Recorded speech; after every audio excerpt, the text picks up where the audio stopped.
semua mungkin pernah mendengar istilah transit oriented development ya. Apalagi anak-anak sekarang kan sudah sangat familiar ya dengan istilah culture gitu. Nah, komersil, ruang retail, namun juga ada ruang-ruang temu. Sebetulnya kita membuat ruang-ruang public space baru di bawah tanah gitu ya. Apa sih maksud dari inclusivity dalam transportasi? Apakah A lot of people use this line for commuting, shopping, leisure, sports.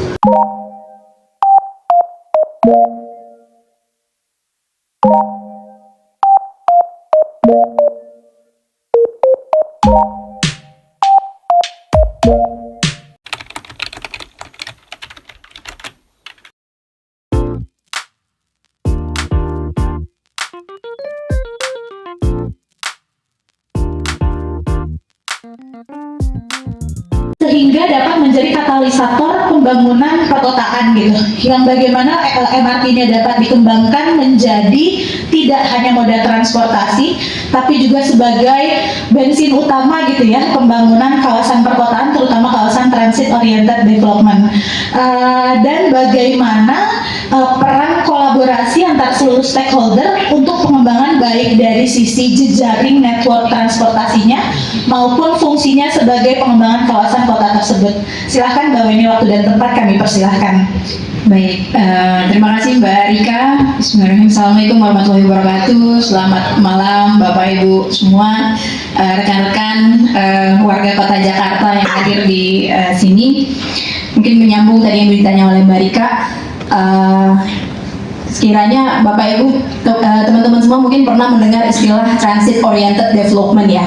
Jadi mungkin itu yang akan saya bawa malam ini, dan itu adalah orang berangkat ke suatu tempat, ke tujuannya itu menggunakan moda-moda transport publik, dan dia memanfaatkan titik-titik transit ini sebagai ruang-ruang pertemuan atau ruang-ruang culture-nya dia gitu. Jadi apalagi anak-anak sekarang kan sudah sangat familiar ya dengan istilah culture gitu. Nah, inilah sebetulnya yang kedepannya perlu kita tumbuhkan, terutama di anak-anak generasi mendatang gitu ya, sehingga mereka berpola pikir memiliki mindset yang berubah gitu.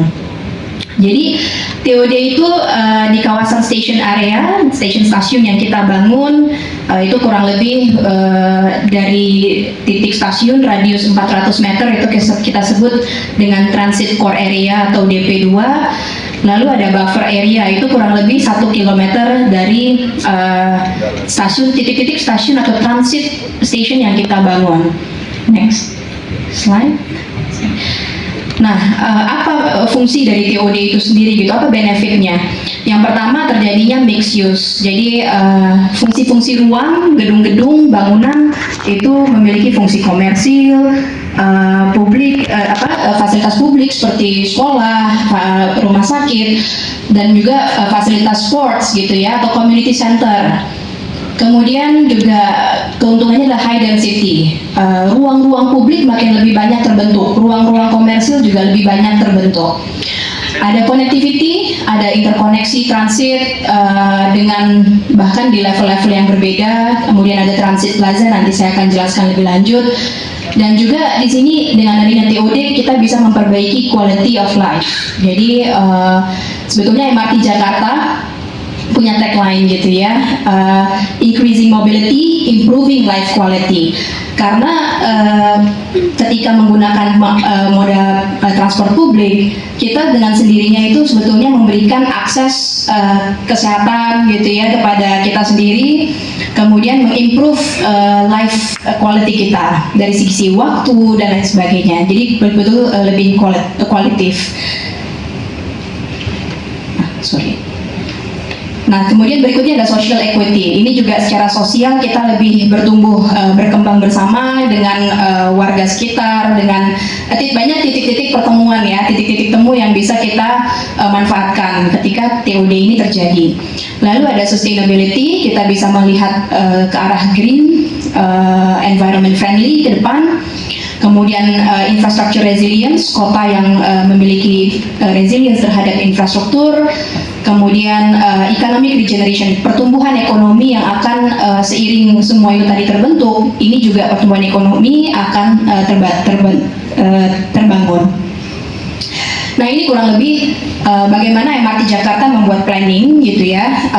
Kita bangun stasiunnya, yang contoh di sini adalah stasiun bawah tanah kita. Ada area peron dengan keretanya, kemudian ada area concourse dan retail. Di situ kita sebetulnya juga menyiapkan ruang-ruang komersil, ruang retail, namun juga ada ruang-ruang temu. Sebetulnya kita membuat ruang-ruang public space baru di bawah tanah gitu ya. Dan juga di sini kita membuat direct integrasi ke stasiun atau halte bus gitu ya. Terutama nanti warga Jakarta bisa melihat ke arah fase 2, kita punya direct connection dari stasiun MRT ke Transjakarta. Jadi positif dari pembangunan MRT ke depan gitu ya, kita punya direct interconnection seperti ini. Lalu kita juga menyiapkan ruang pedestrian gitu ya. Setelah kami membangun MRT stasiun gitu, kita menyiapkan ruang-ruang pedestrian yang lebih besar lagi, yang terintegrasi. Mungkin yang teman-teman sudah rasakan itu di daerah kawasan Sudirman gitu ya. Setelah kami selesai bangun MRT, pedestrian di sekeliling juga diperbaiki. Ini semua selain PT MRT Jakarta, kita bersama-sama dengan Pemprov DKI menyelesaikan solusi-solusi perkotaan ini. Lalu kita juga menyiapkan konektivitas dengan gedung-gedung sekitar, direct interconnection. Mungkin beberapa teman-teman juga pasti sudah merasakan di Plaza Blok M, itu sudah direct connection dengan plaza gitu ya, jadi itu sangat menguntungkan sekali.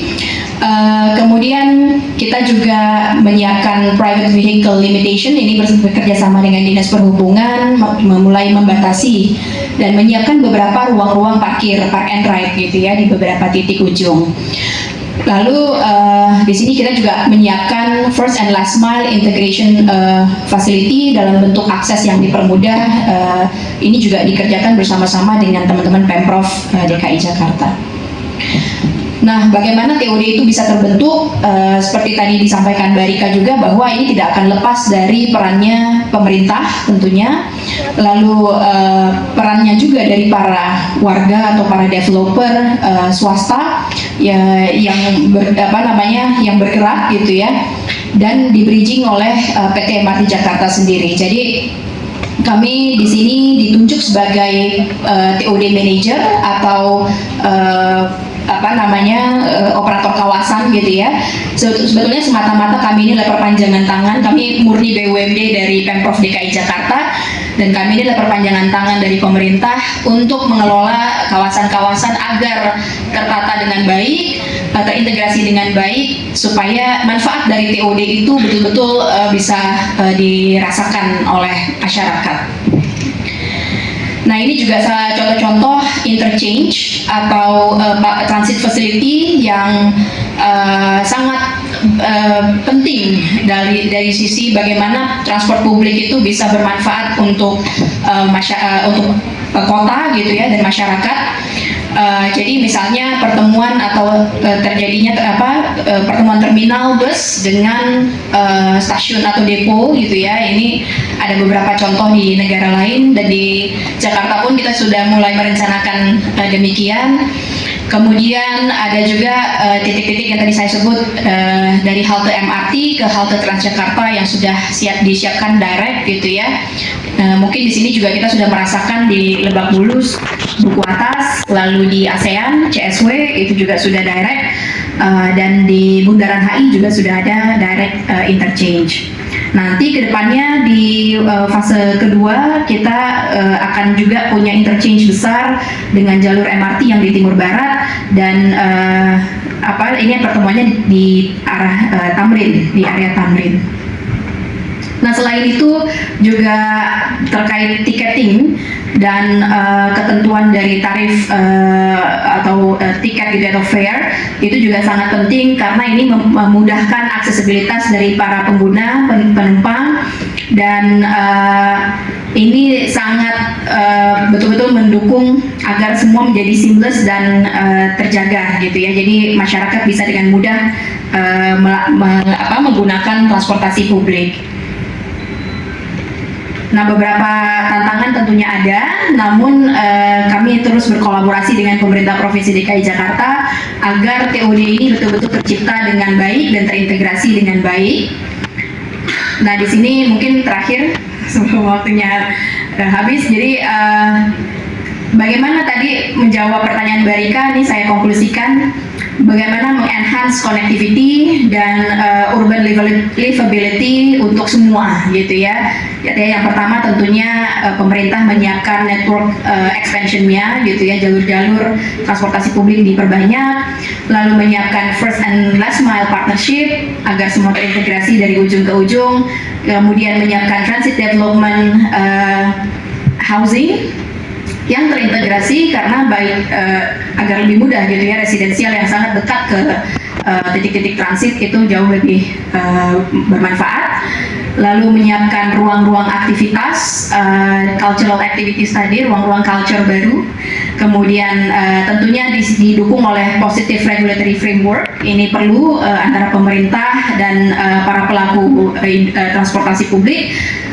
Serta yang terakhir tadi sebetulnya adalah bagaimana men-shifting mindset kita bahwa untuk warga itu ke tempat tujuan, dia tidak perlu menggunakan kendaraan pribadinya lagi, tapi bisa nyaman, aman, dan justru bahkan dibutuhkan gitu ya untuk menggunakan transportasi publik dan menggunakan ruang-ruang titik-titik transit tadi. Mungkin kira-kira itu Bu Rika. Saya coba kasih konteks dulu.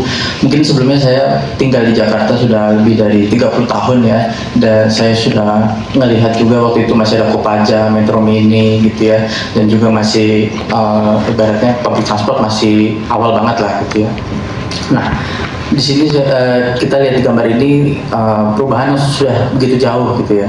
Integrasi transportasi ini sudah ada MRT, ini Transjakarta Layang gitu ya, misalnya LRT juga, komuter juga servisnya sudah sangat-sangat baik gitu ya. Saya melihat adanya kemajuan yang pesat yang 20 tahun terakhir atau 10 tahun terakhir bahkan gitu ya. Bahkan nggak cuma di public transportnya gitu ya, dan di Jakarta ini sudah mulai juga ke arah network. Mungkin tadi sangat relevan dengan Ibu ini juga bilang untuk penataan pedestrian dan konektivitas ke sekitarnya gitu kan. Nah, tapi kembali ke tema tadi social equity itu ya, mungkin kalau dari pandangan saya gitu, mungkin social equity ini kita melihat semua orang harus memiliki opportunity yang sama gitu, opportunity yang sama, opportunity to jobs, opportunity to education, to healthcare gitu ya, dan ini juga harus menembus ke segala macam lapisan masyarakat dari kondisi sosioekonomi yang berbeda, kondisi keterbatasan fisik mungkin, untuk segala macam umur, kelompok umur, nah seperti itu. Nah makanya kita di sini tidak bisa, makanya ini akan sangat relevan dengan kata-kata inklusif tadi gitu. Nah sekarang dengan Jakarta ini yang sudah memiliki, yang saya rasa peningkatan cukup baik gitu ya, apakah sudah benar-benar inklusif gitu, punya pertanyaannya gitu kan. Ini saya lihat ada post dari X gitu ya, ini cukup menarik juga gitu. Kita punya ada sidewalk yang udah lumayan baik, ada untuk taktalnya gitu kan, tapi dengan dimensi yang kurang gitu kan, jadi sayang sekali dia harus tidak terpakai gitu. Ini yang mungkin jadi pertanyaan kita gitu ya, inklusif gitu kan, udah ada tapi apakah sudah inklusif, pertanyaan itu. Nah mungkin di sini saya coba tanya lagi gitu ya, kayak apa sih maksud dari inclusivity dalam transportasi? Apakah itu di infrastruktur atau ke fasilitas atau ke sistem gitu ya? Nah mungkin di sini dari gambarnya, apakah itu usernya, personnya gitu ya? Mungkin di sini ada orang tua, person with disability gitu kan, wanita hamil, anak kecil gitu kan sebagai user. Tapi apakah ada hubungannya dengan situasi gitu? Nah seperti contohnya infrastruktur itu udah ada gitu ya. Saya menggunakan itu waktu pagi, siang nggak ada masalah. Tapi gimana kalau malam? Bagaimana ketika dia cuaca cerah? Oke. Tapi gimana ketika cuaca hujan gitu? Apakah itu masih sama dikategorikan masih inklusif? Mungkin itu sih pertanyaan yang saya coba gali gitu ya. Nah dengan kondisi saat ini baseline gitu ya, terus how do we gauge atau measure gitu ya inclusive transport di baseline yang udah ada ini gitu. Nah mungkin ini saya bercerita sedikit di company tempat saya bekerja, Arup, kita waktu melakukan project di bawah UKPAC, di bawah UK government gitu ya, Arup bersama dengan partner kita, kota kita. Waktu itu kita melakukan project yang namanya Low Carbon Citizen Transport. Jadi sebenarnya tujuan dari program ini adalah untuk mengenable orang menggunakan low carbon transport dengan safety improvements, khusus ditargetkan kepada vulnerable groups. Nah, mungkin ini lumayan relevan, dan ini sebenarnya dilakukan waktu itu di beberapa kota di Semarang dan Makassar. Mungkin saat ini saya coba fokus ke Makassar dulu. Ini waktu itu dilakukan sekitar 2023. Mungkin yang paling awal kita harus lihat atau approach kita itu sebenarnya define the problemnya gitu ya. Kita mungkin udah lihat beberapa kayak udah ada standar untuk buat ini gitu, tapi apa sih real problemnya, itu yang mungkin harus lebih detail kita gali gitu. Nah di sini kita menggunakan ada 4 macam, ini waktu kita finding the problemnya itu 4 macam semacam analisis gitu ya, ataupun pengambilan data. Yang pertama itu ada perception survey, jadi dari skala yang lebih besar dulu kita lakukan survei pada 500 responden untuk pengguna maupun non pengguna public transport.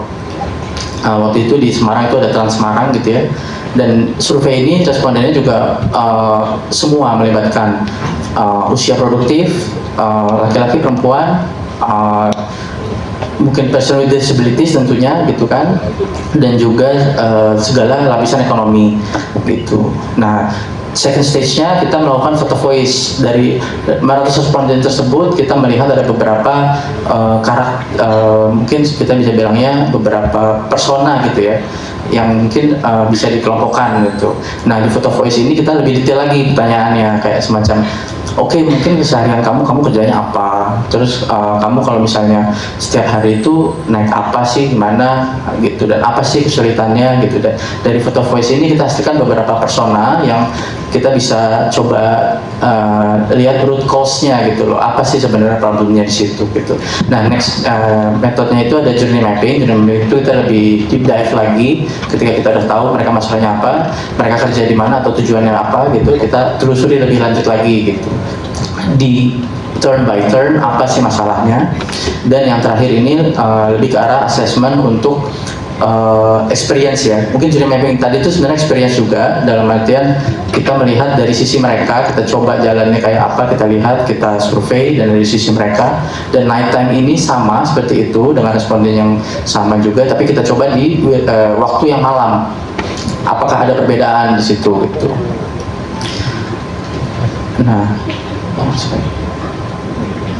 Nah ini adalah hasil yang pertama yang photo voice gitu ya. Mungkin ini ya, kita ambil 7 untuk yang sebagian lah ya, bisa dibilang beberapa persona atau karakteristik yang kita lihat gitu. Yang pertama mungkin yang menarik juga ada elder gitu ya. Walaupun di Jalan Semarang ini udah lumayan dan tempatnya dia lumayan dekat, tapi karena dia memiliki keterbatasan dalam fisik, tetap feeder stop point itu masih terlalu jauh buat dia, apalagi ditambah lagi dengan accessible sidewalk-nya yang kurang gitu ya. Nah, bagaimana dengan anak kecil? Anak kecil itu waktu itu karena dia pengguna Trans Semarang dan karena physically dia kecil, ketika bus itu penuh itu mereka memiliki kekhawatiran untuk ikut masuk juga ke situ gitu. Nah, yang berikutnya ini khusus untuk person with disability gitu ya, mereka memiliki beberapa memang spesifik lah ya kalau saya bilang. Contohnya mungkin ketika mereka memiliki keterbatasan dalam penglihatan, maka mereka akan sangat bergantung kepada apa yang ada di jalan gitu kan dengan tongkatnya. Nah ketika itu nggak continue atau ketika ada hilang di mana-mana, itu malah berbahaya buat mereka karena mereka merasa bergantung dengan itu gitu. Nah yang kedua, untuk ada keterbatasan dalam pendengaran, justru mereka visual yang lebih ditekankan. Ketika nggak ada signing, mereka bingung juga gitu kan. Nah mau gimana, apalagi kalau mereka di wilayah yang baru gitu kan. Nah yang terakhir ini tentunya untuk pengguna wheelchair, space yang ada buat mereka itu sangat sedikit seperti itu. Nah untuk selanjutnya ini yang agak menarik juga karena mungkin ini bisa dibilang kita melihatnya bahwa oh ini orang sehat ataupun tidak vulnerable gitu ya, tapi ternyata ketika mereka pakai bicycle lane itu tentu ada manhole di tengah, tetap ada berbahayanya juga gitu. Nah, dan yang kedua ini lebih ke arah kegiatannya yang dia harus bekerja di waktu malam contohnya. Dengan adanya itu dia memiliki keterbatasan gitu lah. Nah, terus ini mungkin beberapa dokumentasi aja ya. Jadi bersama partner kita dulu, kota kita menggunakan media yang bisa digunakan oleh berbagai macam keterbatasan, dan kita coba petakan turn by turn, dan kita coba experience juga gitu ya. Sebenarnya apa sih masalahnya waktu itu ini kita lakukan di kota lama yang kita define. Sebenarnya ada 4 main gitu ya, kalau saya boleh saya boleh emphasize gitu ya. Ya mungkin ini ekstrimnya ya, mungkin door to door disconnect ya, mungkin ya saya nggak perlu banyak menjelaskan di sini. Walaupun jadi perjalanan mereka sebenarnya kan walaupun kita sudah memiliki transform yang baik, tapi perjalanan mereka kan door to door dan physically mereka lebih terbatas daripada kita gitu. Dan itu yang harus kita lebih pikirkan, RAM-nya kah, halangannya kah, cukup nggak gitu kan. Next, ntar. Oke. Yang kedua, ketika mereka sudah sampai di public transport gitu ya, mereka tidak semata-mata gampang kayak kita ini dengan gap yang besar, contohnya kita bisa loncat. Tapi kalau mereka butuh bantuan, nah itu adalah kalau kita bilangnya human touch gitu ya. Jadi harus ada tetap bantuan dari orang lain untuk membantu mereka bisa melakukan tersebut. Nextnya, tunggu. Oke. Ini adalah temuan, ini safety in the dark. Jadi ini sebenarnya jalanannya lumayan ramai gitu ya. Tapi ini yang mungkin poinnya adalah saya pun merasa vulnerable di sini gitu. Karena ya itu jalannya nggak rata, nggak kelihatan, saya jatuh gitu kan. Terus tahu ada apa saya nggak tahu juga, keamanan gitu, crime-nya gitu kan. Mungkin ini yang menarik juga. Nextnya. Nah, facilities unused ini sebenarnya yang lumayan mungkin relevan ya untuk kita berikan informasi. Namun di mana sih letaknya transport gitu kan? Nah, sebenarnya transportasi ini tuh yang mengikat itu semua gitu sebagai backbone-nya. Nah, tapi makanya yang penting adalah bukan cuma yang garis besarnya saja. Bagaimana door to door itu bisa terjadi dan di titik yang memang kritikal gitu. Nah, mungkin dari saya itu cuman sebelum kita mikirkan itu semua, kembali lagi bahwa infrastruktur bagus, semua bagus, tapi orang-orang inilah yang melakukan journey gitu ya. Tadi itu ada orang tua, ada ibu hamil, person with disabilities. Nah itu yang namanya kita namakan people first gitu. Bagaimana kita harus mengconsider mereka dari tahapan awal dan akhirnya juga. Oke, makasih. Baik, luar biasa. Boleh minta tepuk tangannya lagi ya? Luar biasa. Mungkin sebuah kota itu infrastrukturnya udah luar biasa, tapi akhirnya kita harus kembali buat siapa sih sebenarnya infrastrukturnya, siapa sih sebetulnya yang kita layani. Dan rasanya keadilan itu memang perlu ya. Kita nggak hanya melayani untuk segelintir orang yang memang secara baik fisik maupun yang lain-lain gitu ya, lebih mampu dibanding yang lain, tapi yang paling vulnerable itu bagaimana sih? Apakah sudah terlayani dengan baik atau belum? Baik, terima kasih Mas Pujas untuk paparannya. Selanjutnya kita akan melanjutkan ke sesi pemapar yang terakhir, yaitu Akimoto-san. Baik, Akimoto-san, thank you so much for your attendance to present in these sessions. Probably you can catch all the presentations from the presenter before you, but then right now we would like to invite you to give to present your extensive experience in transport policy and international cooperations, particularly between Japan and Indonesia, as you already have many experience working with us here in Indonesia to develop the more sustainable urban mass transportations, particularly the railway systems.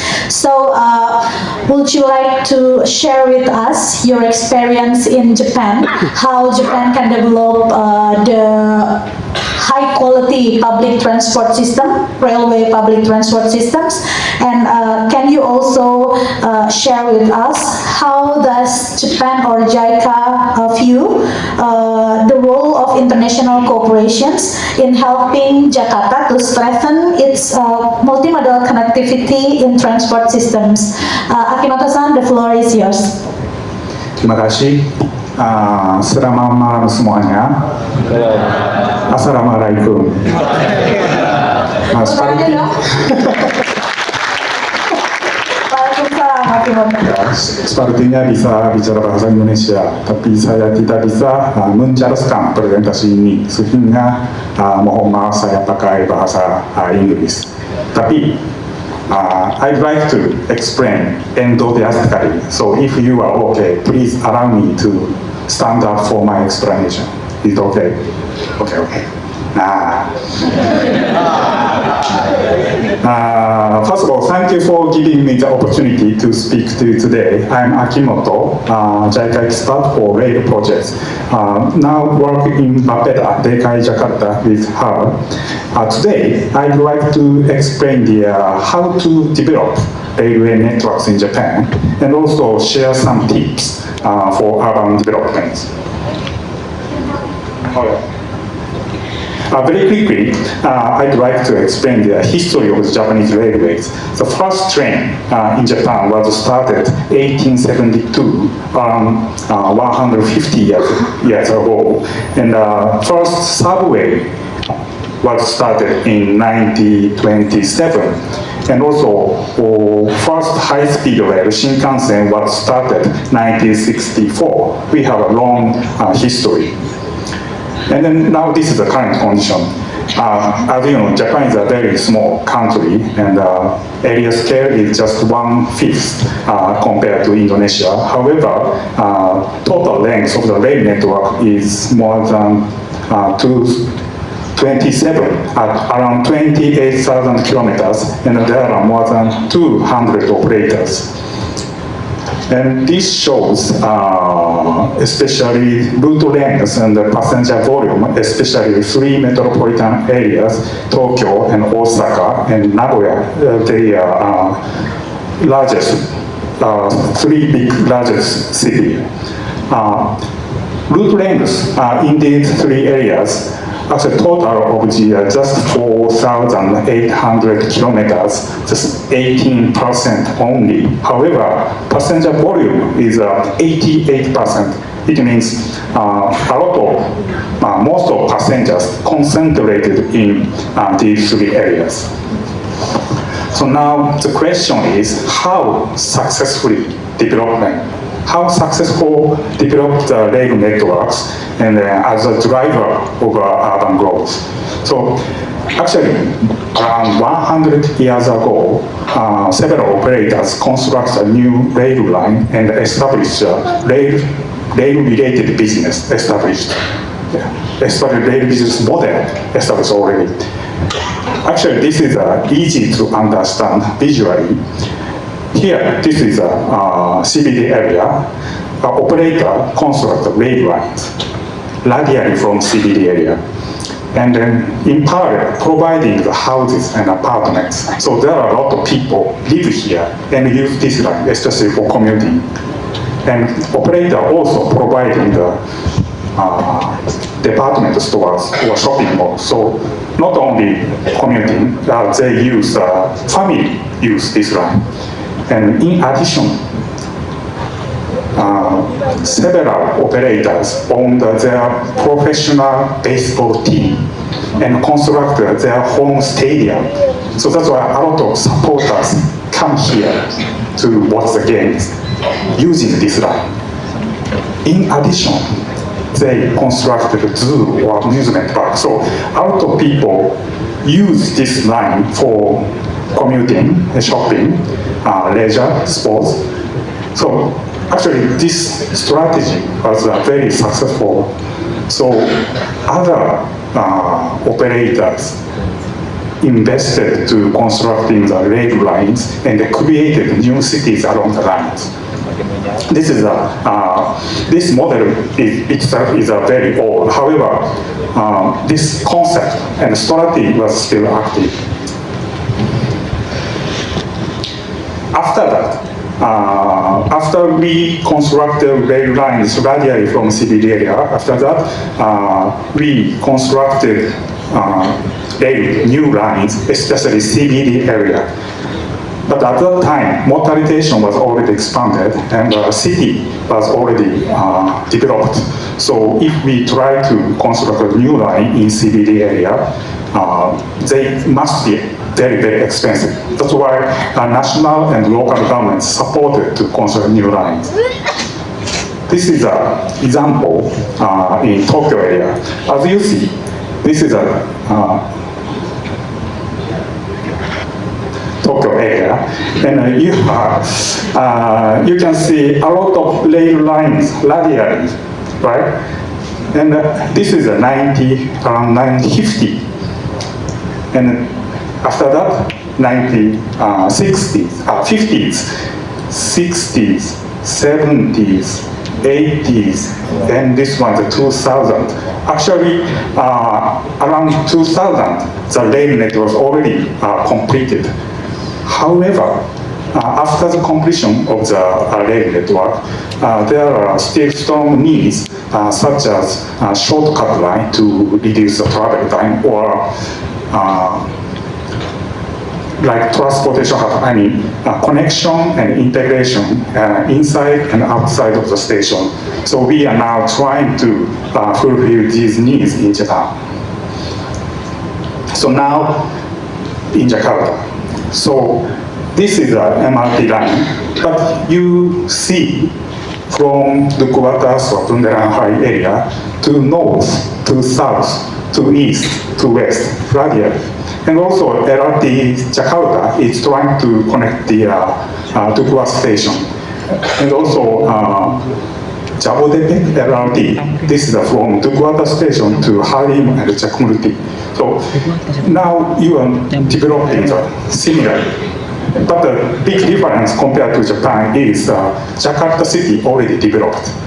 So it's not easy to create new demands along the line. However, when you already mentioned, MRTJ is now trying to stimulate or create new demands through TOD example, TOD areas, TOD strategy. So I think it's a very, how can I say, you are now on the right track to develop transport infrastructure in Jakarta. And this is a good example, Dukuwatas area. Actually, 10 years ago, we can go here by car. And we can go through under the bridge and go back to Bundaran High by car. So at that time, there are a lot of cars, and every day, every time, heavy traffic jams, and no one was walking here. However, now MRT station and LRT station and airport link station, of course, Sudirman station, a lot of stations here, and then you already closed the road not to enter cars. What happened? A lot of people gathered here, a lot of Kakirima gathered here, they created new community. So what I'd like to say is, basically, our behavior doesn't change. However, if the circumstances changes, our behavior also changes. So in the Dukuwatas area, already you change the circumstance. That's why our behavior already changed. So now you are trying to develop the rail network by MRT and LRT, and also stimulates demands, new demands along the line by TOD strategy, and you already have experience to change your behavior. So probably today there are a lot of stakeholders of the transportation projects here, but I'd like to say please be confident you are now on the right track to develop the transport infrastructure in Jakarta. Terima kasih banyak. Terima kasih banyak Hakim Matosan for your very nice presentations. regarding the experience in Japan, and also what happened here in Jakarta is already on track. We just have to move forward and bring the best public transport network for Jakarta citizens. Baik, mungkin dari 3 paparan yang tadi sudah disampaikan oleh 3 pemapar kita yang luar biasa, boleh sekali lagi saya minta tepuk tangannya ya untuk Mbak Weni, Akimoto-san, dan Mas Pujas. Sekarang mungkin kita akan membuka sesi tanya jawab, sesi pertanyaan dari floor. Untuk round pertama, kami buka 2 penanya. Mungkin maaf Mas yang berkacamata di tengah ya, tadi boleh angkat tangan lagi, yang Mas yang pakai baju merah mungkin ya, boleh dibantu teman-teman panitia, mungkin silahkan. Itu tadi yang di tengah, mungkin yang pakai baju merah dulu ya, yang tadi sudah. Ini yang sebelahnya Mbak kerudung coklat ya. Ya, mungkin silakan Mas yang pakai baju merah terlebih dahulu karena sudah memegang mikrofon. Silakan Mas. Selamat malam semua, konbanwa, Akimoto-san. Ini saya Krishna.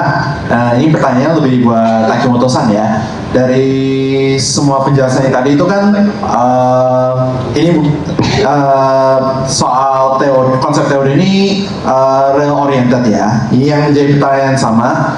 Pertanyaan saya, maaf. Apakah konsep ini bisa diterapkan untuk transportasi bis, terutama untuk daerah-daerah yang tidak bisa diraih oleh MRT, KRL ataupun LRT? Baik, terima kasih. Mungkin terima kasih tepuk tangannya buat Mas Krishna. Silakan penanya kedua. Baik, sebelumnya terima kasih. Selamat malam Bapak Ibu sekalian. Mungkin saya izin bertanya yang pertama kepada Bu Weni ya, selaku Direktur Konstruksi dari PT MRT. Tadi saya memperhatikan terkait dengan TOD. Itu tadi saya soal karena saya sebagai architectural designer and urban designer, Bu, saya jujur kendala kami di teknis itu adalah terkait dengan penerapan turunan-turunan aturan terkait dengan misalnya KLB bonus, kemudian kriteria pengelola kawasan, siapa sih yang disebut sebagai pengelola kawasan, karena kami sempat baca Pergub nomor 20 kalau nggak salah ya, yang menyebutkan terkait dengan ketentuan tersebut. Kami jujur agak ambigu, Bu. Ya, maksudnya memahaminya, ini kapan suatu daerah bisa disebut sebagai daerah transit, kapan suatu daerah bisa disebut sebagai daerah semi transit dan lain sebagainya. Karena kalau kami lihat ini masih rail based semua gitu dari peraturan-peraturannya. Apakah peraturan ini bisa diterapkan ke transit yang non rail based? Nah, itu yang pertama. Kemudian yang kedua mungkin pada Pak Roichi ya, terkait dengan pemanfaatan aset Pak di area TOD. Saat ini di Indonesia, terutama di Jakarta, kami pernah juga pengalaman kami ya ketika mengadvise klien, itu kami melihat bahwa di tengah kondisi ekonomi yang sedang constraining seperti ini, mereka bingung mau memanfaatkan aset-aset ini sebagai apa, walaupun aset mereka itu ada di tengah-tengah kawasan transit. Nah ini sempat ada yang bilang bahwa saat ini cocoknya sebagai dikembangkan sebagai fasilitas sport seperti pedal dan lain sebagainya, tapi kan itu hanya jangka pendek. Apakah ada strategi khusus menangani hal tersebut walaupun kita berada di daerah kawasan transit seperti itu? Terima kasih. Mas, punten namanya siapa ya? Tadi belum. Punten, saya Abizar.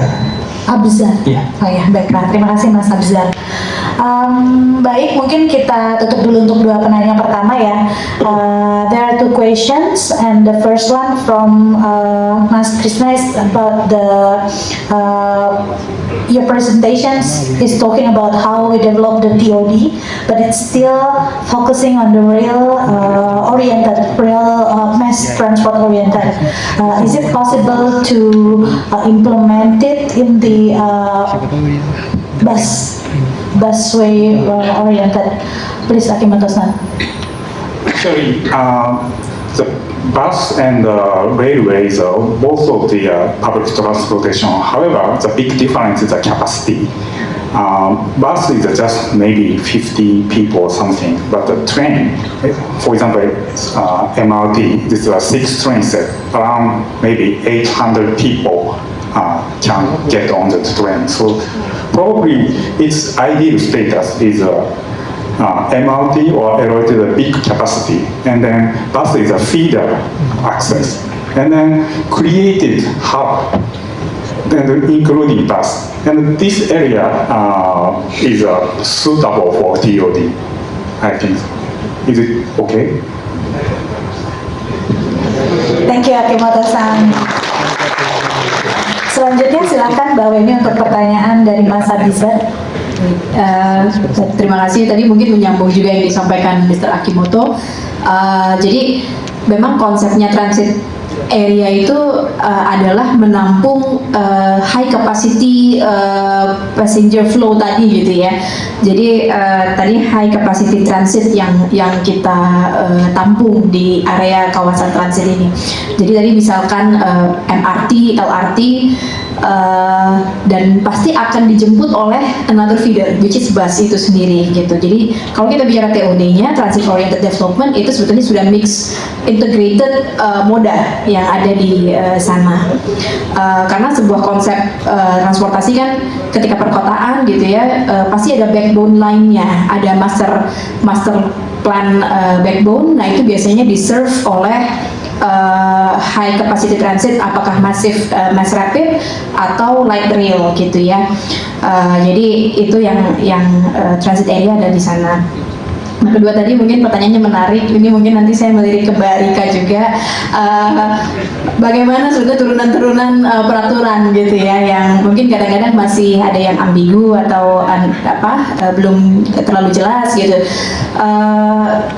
Memang kalau di pemerintah provinsi DKI ditetapkan pada saat itu BUMD gitu ya, BUMD operator transportasi publik sebagai master developer untuk kawasan transit tersebut. Dalam hal ini MRT atau Jakpro LRT Jakarta gitu ya, atau PT Transjakarta gitu. Masing-masing itu membawa high capacity transit tadi gitu sebetulnya.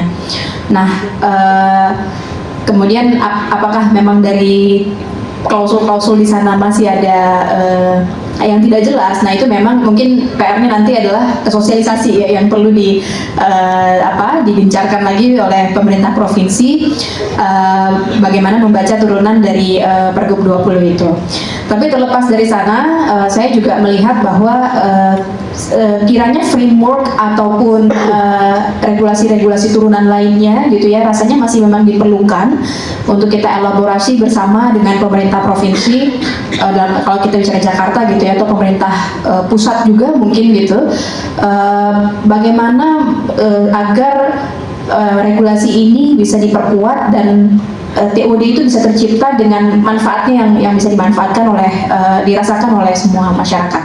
Mungkin itu PR kita ke depan, dan saya kira itu juga pelaku-pelaku urban planning seperti kita gitu ya, ini rasanya memang perlu menggalakkan ke arah sana gitu ya. Mungkin itu Mbak Rika.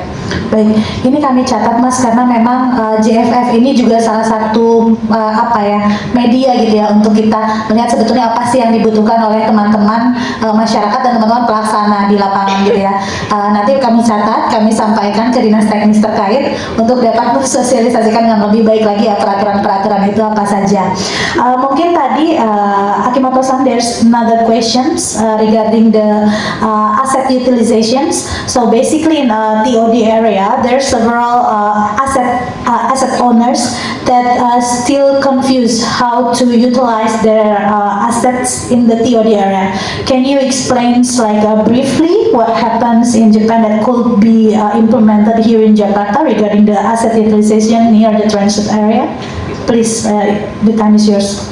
Actually, assets or ownership issue is also a problem in Japan. However, we basically TOD area, local government have a responsibility to arrange a meeting, and then the owners and operators and other developers and also shoppers or something, they gathered here based on the initiation from the local government. And then if once we decide the situation or tujuan or something, we follow. They almost all have to follow the situation. So probably in Jakarta, I think, probably someone say something, but someone say something. That's why discussion, very long discussion. But however, in Japan, actually also need a discussion. But once we decide something, we have to follow this decision.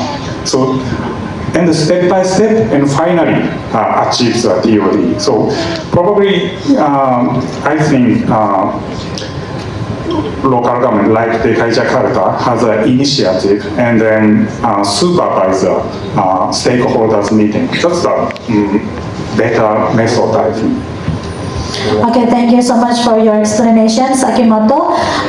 Baik teman-teman, ini masih ada bisa sesi satu pertanyaan lagi atau sudah? Ada dua, sudah? Baik, mungkin kata panitia sudah habis waktunya, Mbak. Baik. Baik, rasanya masih banyak ya sebenarnya pengen kita explore dari pembicara-pembicara kita. Tapi boleh nggak ya, tadi kan baru Mbak Weni nih sama Akimoto-san yang menjawab. Rasanya ini sangat sangat related juga gitu sama apa yang sebetulnya dikerjakan oleh Arum gitu. Nah, Mas Pujas boleh nggak tadi briefly gitu ya memberi komen atas pertanyaan-pertanyaan yang ada, sekaligus karena memang mohon maaf sekali teman-teman sudah tidak bisa menerima sesi tanya jawab lagi, tapi boleh nggak sekaligus merespon ke pertanyaan-pertanyaan tadi, sekaligus memberikan satu closing statement terkait kira-kira berarti untuk yang closing statement nanti ya, kira-kira gimana sih cara kita di Jakarta untuk mengelevasi pembangunan kota dari sisi transportasi. Silahkan Mas Pujas. Oke, terima kasih. Mungkin dari saya sih, karena tadi penjelasan saya juga mungkin transportasi itu sangat relevan kepada semua ekonomi activity gitu ya. Jadi dengan kita mengimprove transportasi ini, itu bisa multiplier effect lah. Nah, mungkin saran saya mungkin closing statementnya adalah ini it's a good timing gitu ya. This is a good timing for Jakarta.